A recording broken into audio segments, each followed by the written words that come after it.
Switching gears now, student loan borrowers have had to keep up with a lot over the past couple of years, from payment pauses to court battles to changing repayment plans. Now there's another update that could actually reward borrowers for getting back on track. Yeah, I want to bring in our chief business correspondent, Taylor Young. Taylor, walk us through this one. Yeah. What is actually changing for borrowers? So this is pretty much the government trying to get borrowers back into the habit of using auto pay. So starting July 1st, eligible borrowers who enroll in auto pay or continue to be enrolled in auto pay if they already are can temporarily cut their interest rate by 1 full percentage point.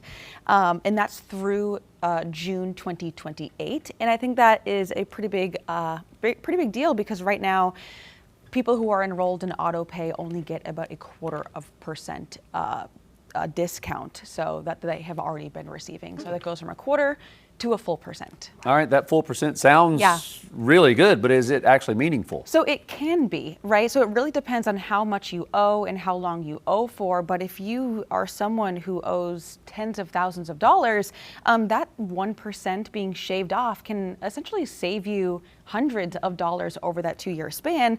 Now, it's certainly not loan forgiveness, which we know has been floated in the past, but I think in today's environment, with just many loan borrowers kind of facing high costs, I think that many will actually jump on this and take advantage of it. All right, so the goal obviously is to get more people to sign up for auto pay, but why is that the priority? Because repayment habits have really changed drastically since the pandemic. So prior to COVID, more than 80% of borrowers were enrolled in auto pay. Now that number is around 40%. And I think student loan delinquencies is also a big one, because it's at the highest level that we've seen in 6 years.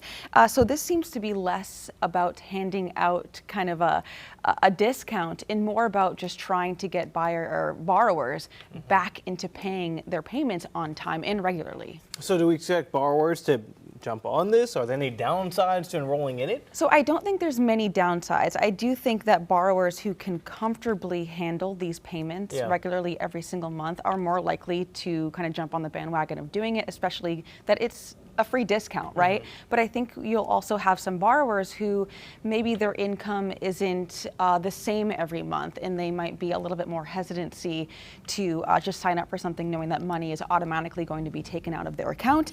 So I think there are just some people who are going to want to have more control, and it's really going to come down to, what is your budget? Can you afford to have your money come out, or would you rather be able to pay what you can afford? But overall, for people who, and again, if you are already in this auto pay or already signed up for that, this will automatically happen. If not, and you want that discount, you will have to go into your account and press the auto pay. Okay, all right, Taylor, thank you. Queen City News Plus. Just search Queen City News on your smart TV's app store.